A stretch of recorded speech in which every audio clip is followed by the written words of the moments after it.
All right, welcome everybody to today's TA Chats.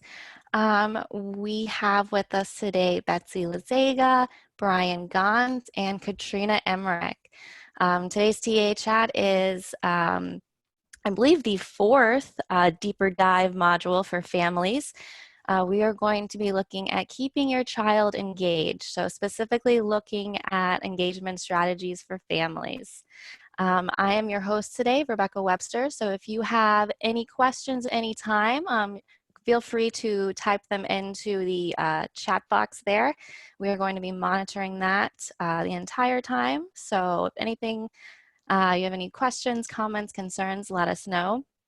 All of the handouts and the recording, you can find them at the link that I've already posted for you guys there. All right, let's go ahead and get started. Thank you so much, Rebecca. Hi, everybody. Welcome to our brief webinar today. Oh, excuse me. Hi, this is Betsy Lazega. Today, we are going to be focusing on strategies for keeping children engaged during both virtual learning time and free time that's away from the computer. Hopefully, these strategies and ideas will help you guys and help families to find new ways to interact, communicate, problem solve, have some fun, take a little stress off of everyone's shoulders. I know we all need that right now. We're going to begin by looking at the 5 PBIS essentials for families. Just to recap that we have had some presentations already on some of these elements, including structure, expectations, and rules.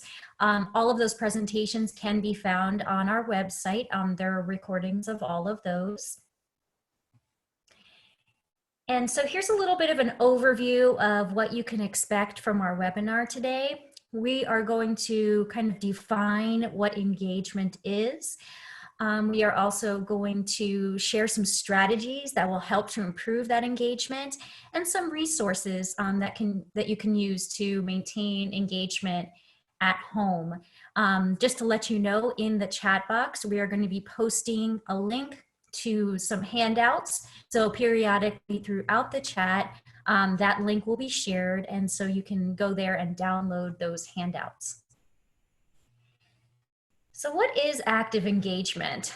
It really involves basically action on the part of the child. So anything as small as writing to as complex as interpretive dance can be defined as engagement.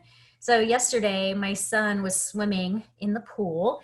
That's kind of his daily activity that he likes to do. And while he was swimming, he was doing fractions. So he had 20 laps, and every time he did a lap, he was kind of figuring out of 20 what fraction of the swim he had accomplished.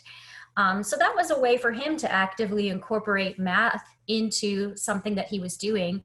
And he did it on his own. It was sort of his own kind of inspired way of incorporating mathematics.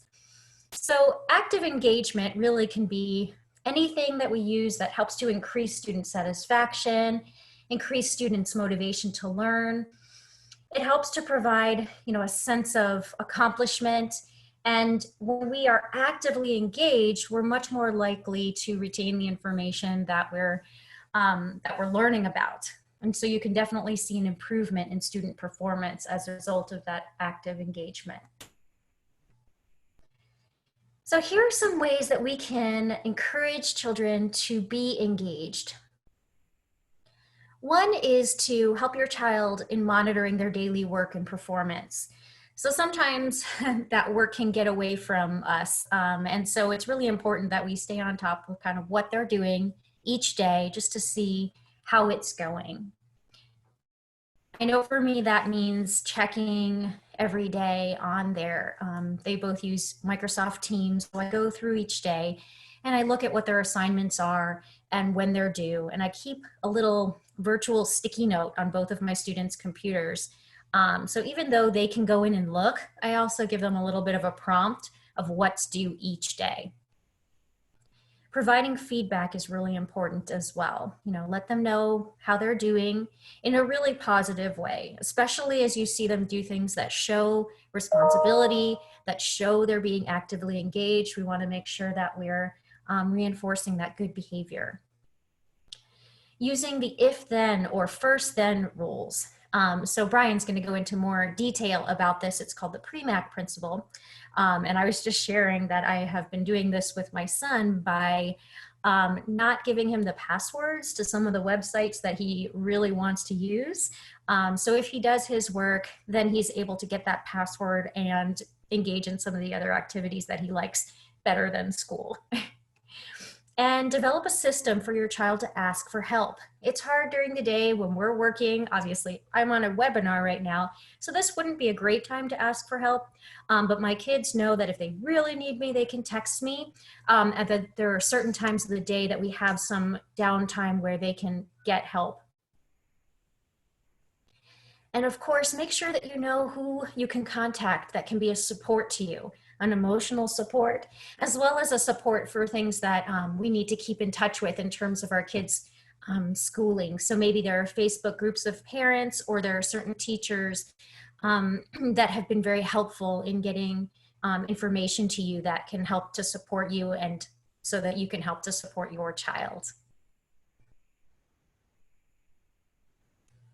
And I'm going to turn it over to Brian, and he's going to start with assisting your child in their daily work and performance.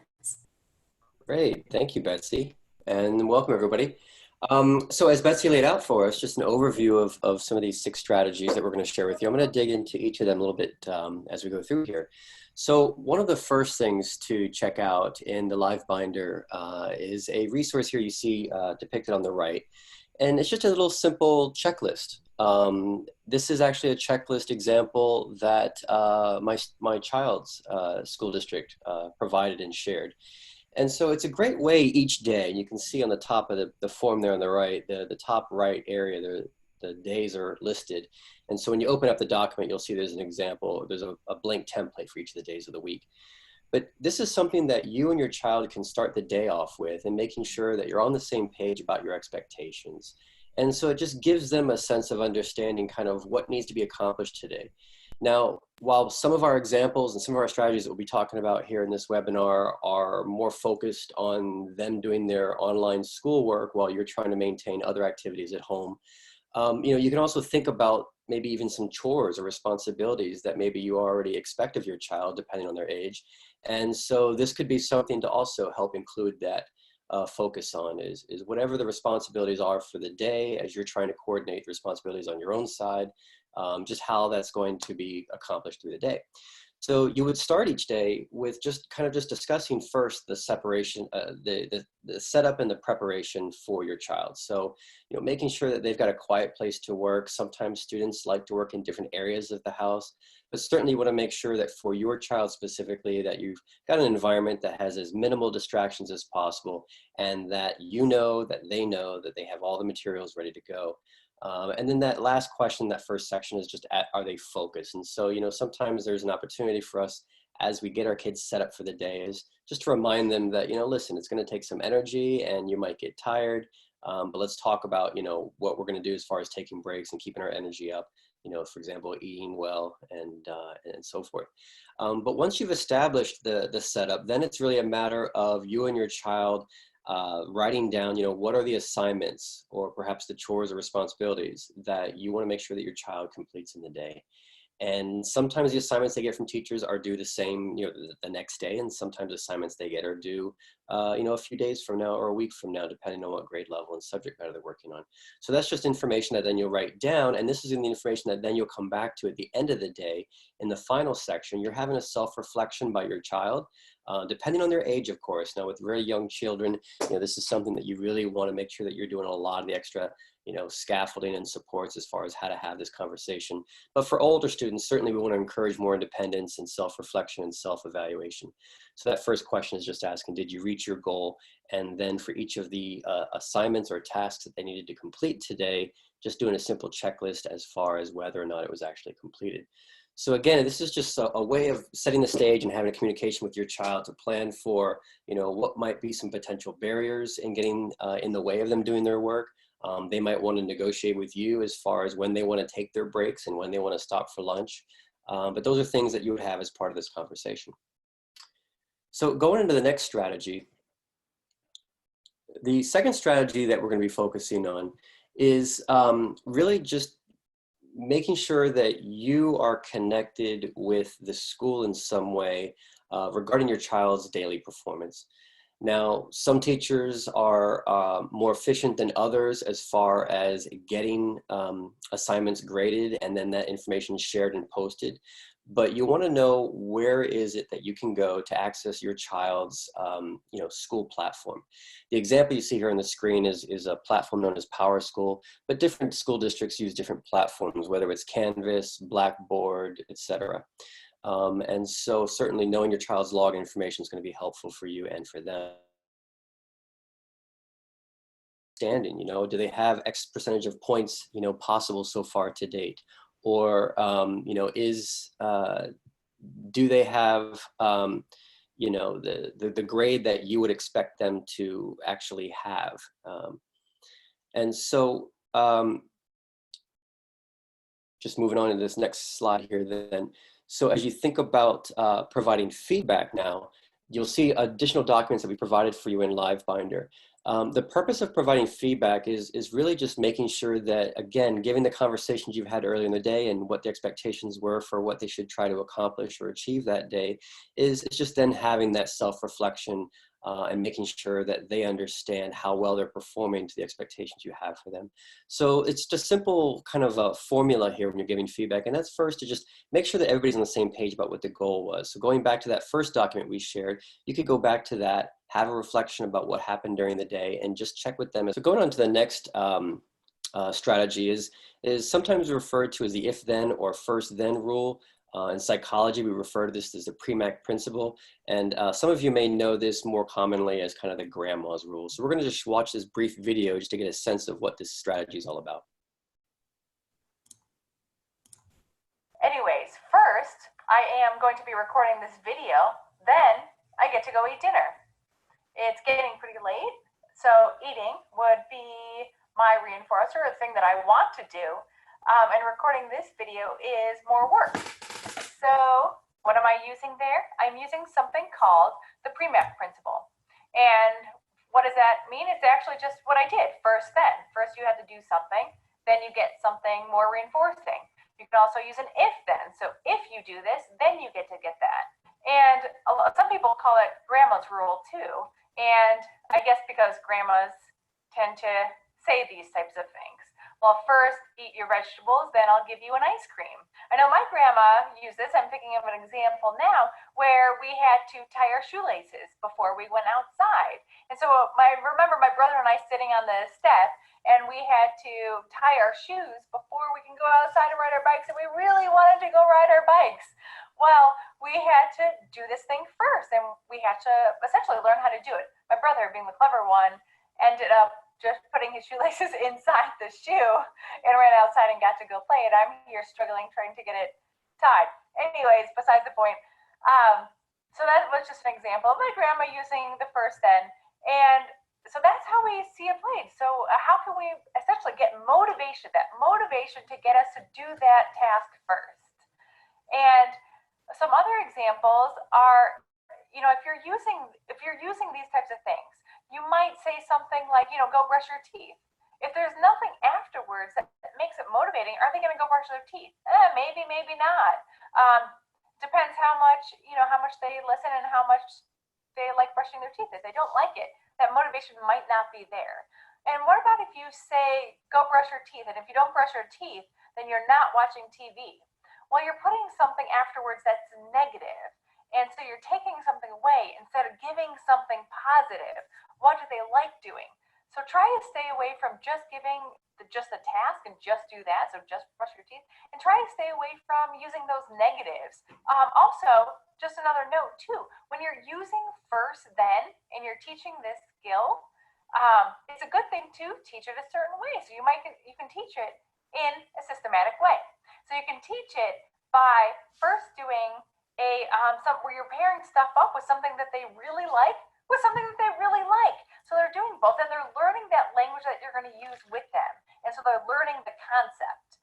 So first, you get to eat ice cream, then you get to play your iPad. So they love doing both things. And this is just an example. I mean, I don't know if you're watching that they're liking both. So just give me an example. So there are two things that they really like doing. Once they're doing this and they're understanding the concept of this, well, then you can actually move to the next step. So the next step being something a little bit more like, not my favorite, but I don't mind doing it. And so you're going to do something. So maybe it's for your child, an example, doing a puzzle. So first do a puzzle, then you can play the iPad. So there's an example of that moderately preferred, it's okay, I'll do it. And then that high reinforcer, the thing they really want to do afterwards. So after they're doing that, now move on to that next one where you're doing something a little bit harder with something that they really, really want to do. So that's that next step. So then it could be something like color this picture, then you get to play your iPad. So you're making it just, a little bit harder, and you're really learning that concept. Some things that they might need to know before you even start to do this, take a look at a couple of things. How are they with following instructions? So do they know some of the instructions like, go sit down, color, just some, beginning steps of that, and then also go play your iPad, following that instruction. So look at following instructions and can they do some of those simple one-step instructions. Also, something that will be beneficial for them to know is waiting. So can they wait, just that simple waiting, just for a small period of time, because again, they're going to have to be waiting for that thing that they really want. In this example, the iPad, so can they wait a little bit of time for that iPad? So that you have to teach that skill. Another thing, when you're teaching this skill, you can also use visuals or you can use your verbal words, depending on how your child learns best. So you could use a visual that says first and then. And you can also create pictures that go along with it. So you can have a picture of somebody coloring and then a picture of your iPad. And so you can place it first, color, then iPad. And so that can be a visual picture, a visual representation of what they have to do. And then you can also just use your verbal words. You can also just say, first, go color, then you can play with your iPad. So just know those small tips. If you have any awesome success stories and you've tried this out, well, let me know down in the comments below. I would love to hear about them. And also, don't forget to subscribe and like. Also, there will be a video picked out for you over here. So as we saw from the video, just establishing... I am going to be recording. Oops, there we go. Thank you. And so as we see from the video, it's just a simple kind of a formula, if you will. And again, this is something that over time you're going to develop more consistency and fluency of with your kids to the point where then it's just something that they understand that this is just how things work. But when you're new to establishing this kind of relationship or this kind of sequence of activities, you can have a lot of structure and help them to really understand this concept. So again, as you see on the right here, there's a document you can access through our live binder. And again, think about the age appropriateness of it. Some students might benefit more because of their age or communication abilities to have visuals, whereas other students who are older and perhaps more proficient at their language skills can rely more on the verbal exchange of understanding of this process with you. So you would just select, kind of what are the things that they most enjoy doing. That's the then column on the right. And once you've identified those things that they really enjoy doing, then, pick out 2 to 3, or for older students, maybe a few more. What are those things that they would need to do first in the day in order to then get access to the things that they prefer working on? So you set that criteria up. Make sure that you're very clear about your language. If you say that they first have to complete their assignments, understand that some students may interpret that as long as I've got an answer to every question, then I've completed it, but their answers may be inaccurate. So think about the classes that your student is struggling in or otherwise they need to improve on, and maybe make sure the expectation for them is not only that they complete it, but that they complete it with a certain amount of accuracy. So just following through on providing that for your child can really help them to get motivated to do the things that maybe they're not usually motivated to do, but it's because they want to then get access to the things they prefer. So on the fifth strategy here, what we're going to be highlighting is just how you can establish some communication kind of rules with your child. You know, for many of you who are also at home but working as well, you know, there are times in the day when you want to make sure that you're not being disturbed so you can complete your activities, but then your child at the same time might need help during those times. So create an environment that, first of all, encourages your child to ask for help. You know, always checking in with them, always reminding them that, hey, if you get stuck, you know, don't go too far getting frustrated, come see me. But then help them to understand, you know, that there are times when maybe you can't necessarily be interrupted, and create those signals for them. Maybe you have a note that you post on the outside of your office door or whatever room that you're working in. Or maybe the room that you are working in, you have a policy with your kids that, hey, if the door is closed, then that means I can't be disturbed right now. Now in my house, we have that kind of a closed door policy where I say to them, you know, if my door is open, you can come in anytime you want, ask me for help. But there are times when I'm going to have the door closed in order to have a meeting or engage in a webinar like we have today. And so at that time, then my kids know that, hey, if it's something important that they really can't wait on, they'll text me perhaps. And if it's a meeting where I'm online with some colleagues and there's not a lot of responsibility for me to actually contribute, I'm just there to participate and listen, you know, I can excuse myself real quickly to go help them with a quick emergency. But oftentimes then I'm able to just text them back saying, you know, I'll be with you in X number of minutes. So you just want to encourage your students to just kind of work with you and in helping them to know when those times are available that you can assist and help them. So moving on then to the final strategy that we want to share with you today. This is really more about you having the capability and the kind of the mental space, if you will, to actually use the first 5 strategies that we just shared with you. So for your own benefit then, it's just making sure that you're connected with the right adults who can assist you in better understanding how to support your child and encourage them and otherwise engage them in their schoolwork at home as well as in responsibilities that you have for them at home.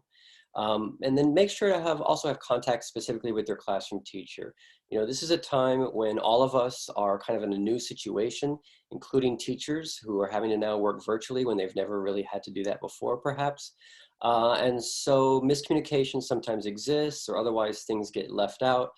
So don't be afraid to just reach out to your teachers in a preventative way, and to see what you can do to help support them as well as your child at home. Also, make sure that you read your emails, your newsletters that are coming from schools. Oftentimes, there's a lot of important information there that you can use to then engage your child in those conversations to make sure that they're in the loop when they have to be on those topics. All right, let's turn it over to Katrina. Here you'll find a variety of resources that you can access at your convenience. These resources, they're going to provide you with different ideas for starting your child's day, along with new fun ways to take your individual virtual learning environment or your family activities to a whole nother level. So if you would look at the first link when you do access these, this is virtual school morning announcements, and it comes from Vero Beach Elementary in the Indian River School District. And they provided a virtual morning announcements to their school community. And they begin this with a pledge of allegiance, continuing with birthday celebrations, calming strategies, jokes, daily challenges, and all kinds of fun things. And here you can find a few different morning announcements for them on YouTube. So this can be one way to start your morning with your child. And you can do this either by watching Vero Beach Elementary's different morning announcements videos, or you can even search YouTube for other schools that are doing morning announcements being posted. Another idea for these on this resource slide, if you look, is for you'll discover fun ideas for your child's learning. And found in the second one is how to start with morning routines. And this could be used with the SEL clips. And SEL stands for Social Emotional Learning. And they provide short 1 to 2 minute video clips that will give children ideas on how to control anger, frustration, how to check, connect, and reflect on decisions they make. And some include tips on responsible decision making. So there's a wide range of video topics that are appropriate for all age groups if you check out that link. Okay, if we go to the next one, we have more resources at your fingertips. And here on this page, you'll discover some fun ideas to add to your child's learning. In the first resource link, there are ideas for flexible seating. And this change, it'll cause a change from your child's sitting in a regular, they might consider just a boring chair during their math lesson or while catching up on their writing assignment. And by changing their seating from this way to a more fun way of sitting is believed to improve a child's willingness to work. So giving them the opportunity to sit on a beanbag or lay on a yoga mat is also believed to impact motivation. It'll also produce more positive behavior and even generate more commitment to learning. So flexible seating is also ideal for solo work, which seems to connect with your child's current virtual learning environment.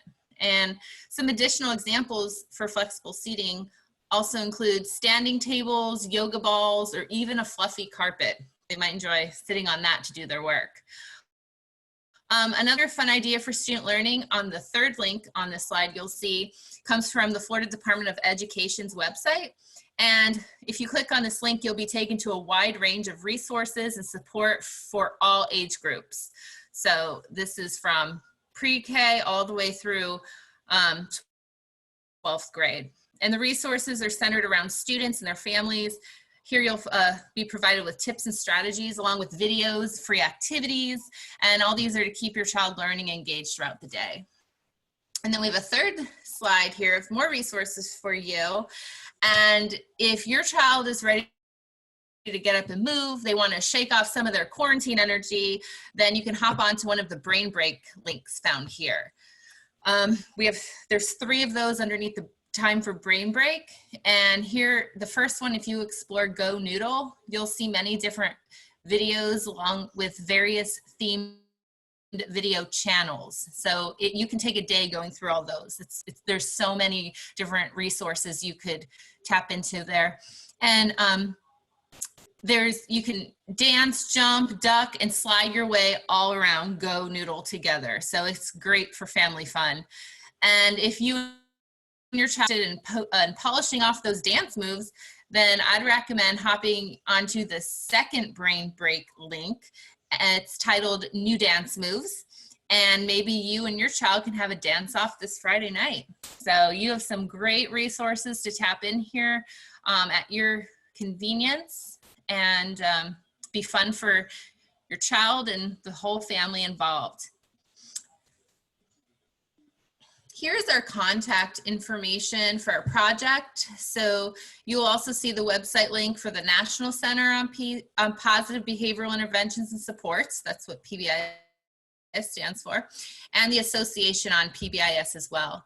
So we'd love for you to follow us on Facebook and Twitter, along with checking out our YouTube page. And there you'll find all sorts of videos from past chats and webinars, including today.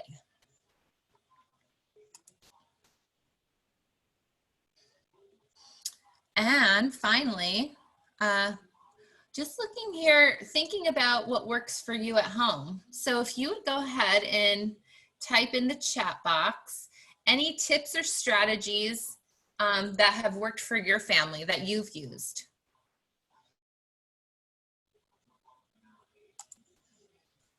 Routine, absolutely, Melissa. Yeah, that's definitely a huge thing to have in place, and it really helps set the tone and keeping things moving consistently. Very good, thanks for sharing that. Visual schedule, yes, Megan, that's another great tip to share, using a visual schedule. Consistent communication with my son's teacher.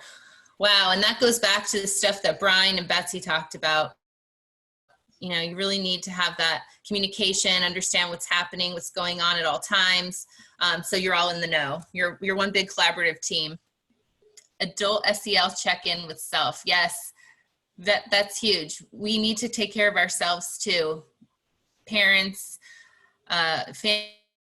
families, you've got a lot on your shoulders, so definitely that social emotional learning check-ins, self-reflection, self-help, keeping your mental well-being in check. It's great.